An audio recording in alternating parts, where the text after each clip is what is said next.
여러분 안녕하세요. 말씀 묵상입니다. 우리는 찰스 스펄전 목사님의 설교를 통해서 마태복음을 묵상하고 있습니다.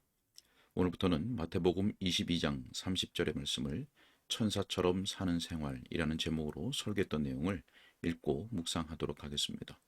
먼저 본문의 말씀을 읽겠습니다. 부할 때는 장가도 아니 가고 시집도 아니 가고 하늘에 있는 천사들과 같으니라. 아멘. 자, 설교 내용을 읽도록 하겠습니다. 우리는 모두 어떻게 해서든지 안의 것이 밖으로 나타나기 마련입니다. 우리가 지상에 보는 인간의 모습은 푸른 잎사귀이거나 아니면 고작해야 이삭이 난 곡식일 뿐입니다. 인간의 참 모습은 오는 세상에서야 충만하게 드러날 것입니다.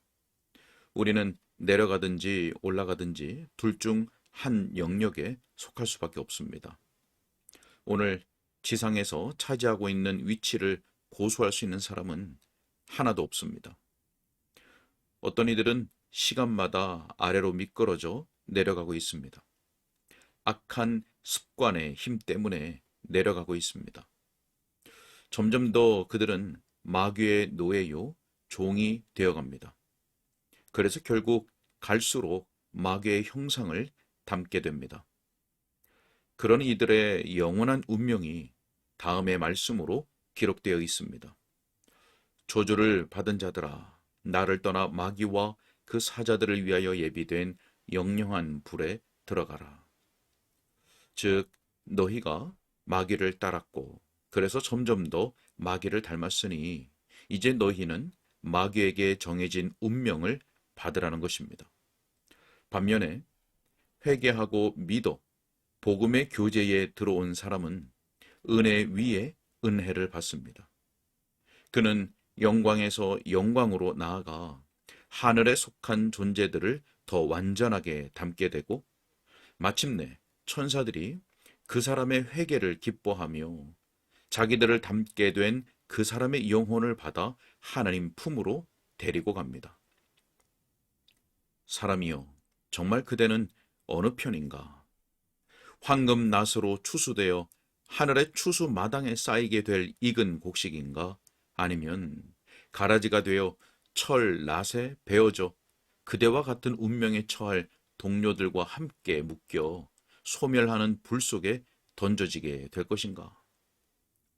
자, 누구든지 그 중에 한 편에 속하기 마련입니다.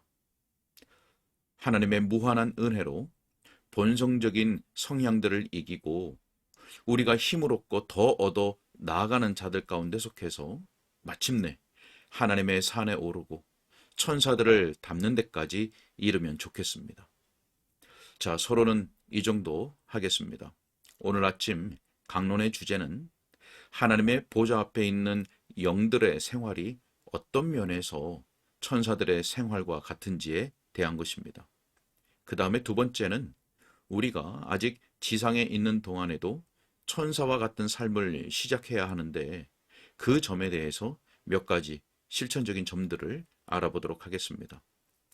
자, 첫째로 죽음의 시내를 건넌 성도들이 어떤 면에서 천사를 닮게 됩니까? 자, 많은 점에서 닮게 되겠지만 특별히 다음의 5가지 항목에서 천사와 아주 방불하게 될 것이라고 저는 생각합니다.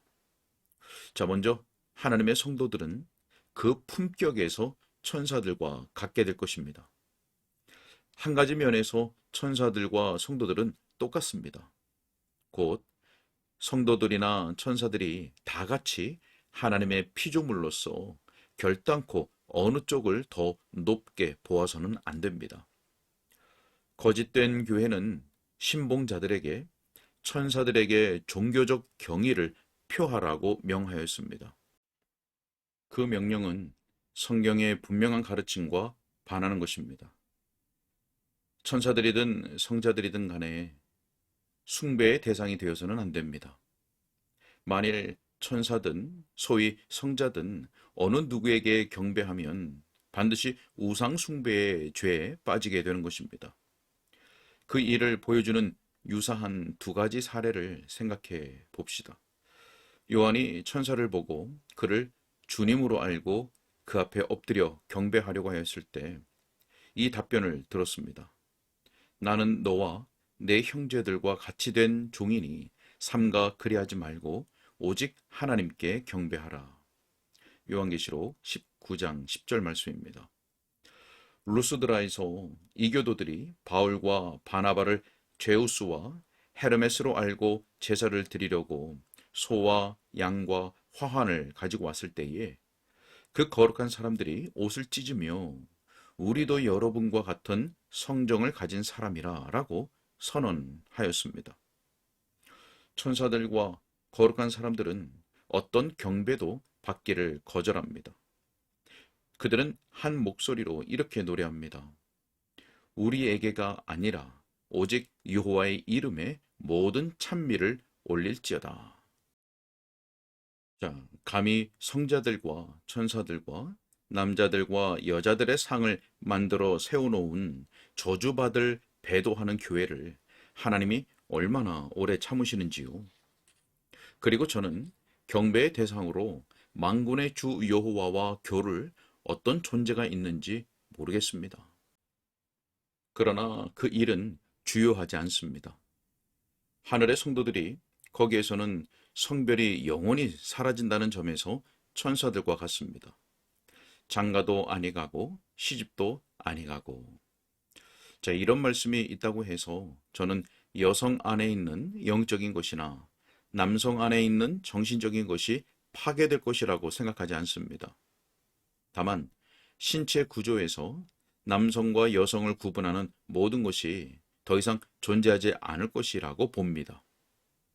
보좌 앞에서 어떤 성도들은 지상에 있을 때 거룩한 여성이었음을 나타내는 지극한 상냥함과 영웅적인 애정을 보일 수 있고, 어떤 영들은 특별한 힘과 활력과 용기와 열심을 보이므로 그들이 지상에 전투하는 교회에서 이스라엘의 용사였다는 사실을 영광 가운데서 드러내 보일 수도 있을 것이라고 생각합니다.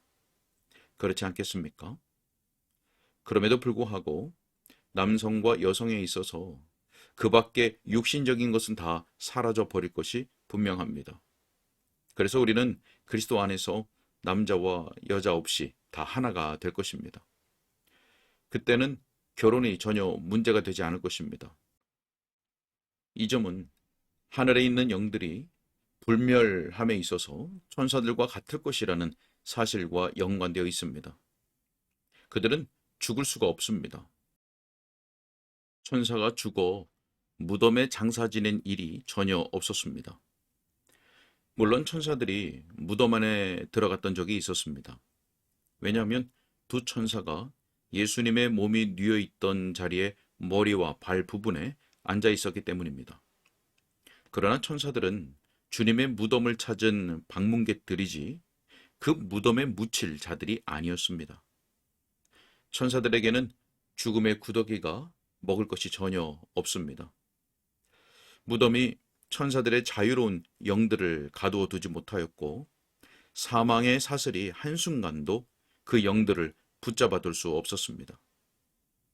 자, 무덤을 지나 이제 그리스도와 함께 있는 자유롭게 된 영들도 그러합니다. 그들은 죽을 수가 없습니다. 영혼의 끝없는 순환이 계속 굴러가지만 불멸하는 사람들의 머리가 휘어지는 일은 없을 것입니다.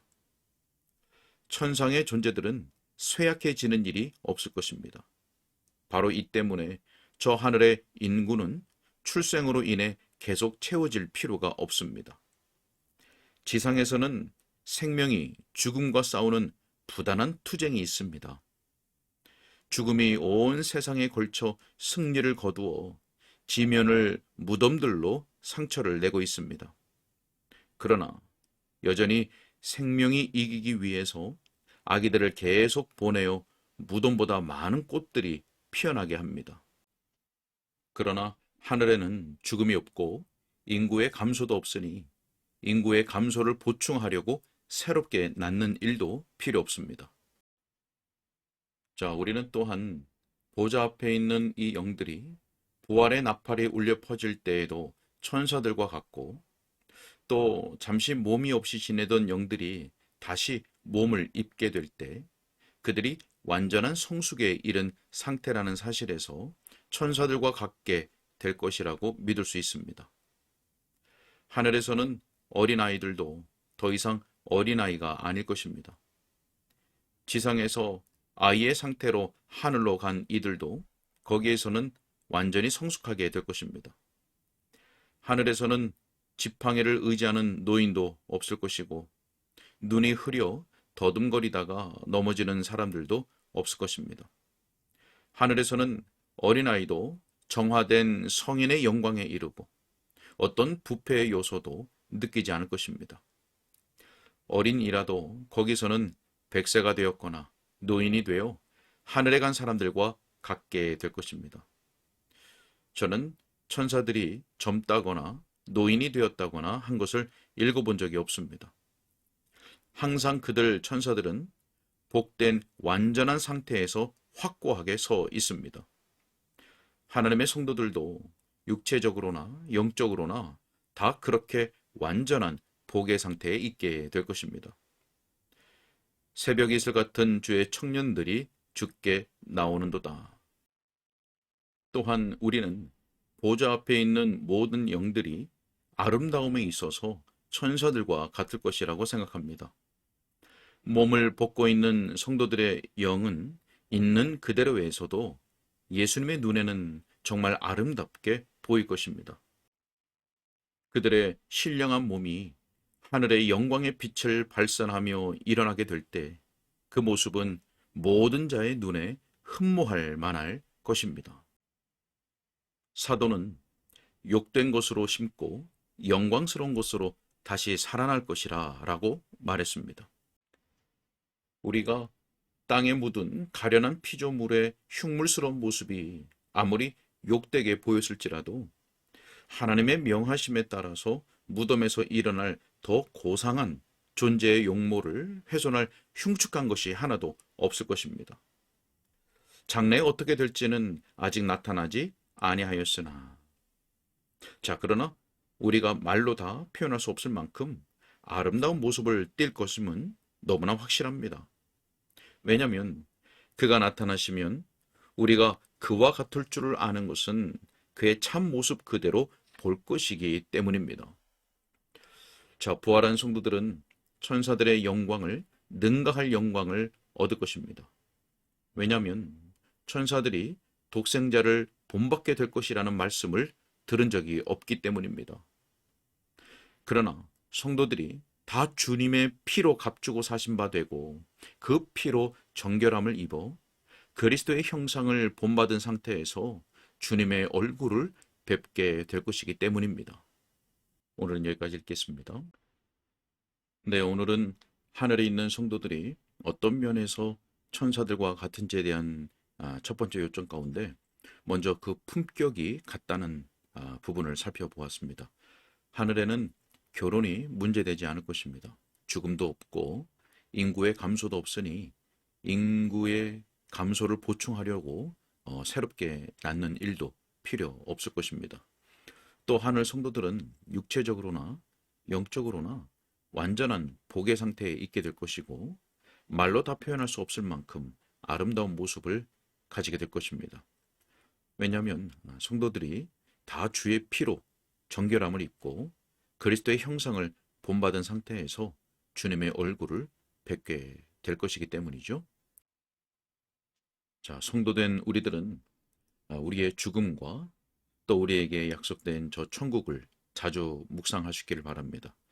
그래서 천국에서 주님의 얼굴을 뵙게 될 것을 소망하는 가운데 이 땅의 삶을 믿음으로 살아갈 수 있게 되기를 간절히 소원합니다. 기도하겠습니다. 사랑과 은혜가 많으신 아버지 하나님, 우리 주 예수 그리스도의 피로 말미암아 우리를 값주고 사셔서 우리를 구원 백성, 우리를 하나님의 자녀로 삼아주신 것을 감사합니다. 하나님, 우리가 이 땅의 여정을 걸어가는 동안 우리의 죽음을 자주 묵상하며 또 성도에게 약속된 천국을 자주 묵상하여서 저 천국에서 주님을 배울 것을 늘 뜨겁게 소망하게 해주시고 또 믿음으로 이 땅에서의 믿음의 싸움을 잘 싸워갈 수 있도록 주님께서 인도하시고 도와주옵소서. 감사하고 예수님의 이름으로 기도합나이다. 아멘.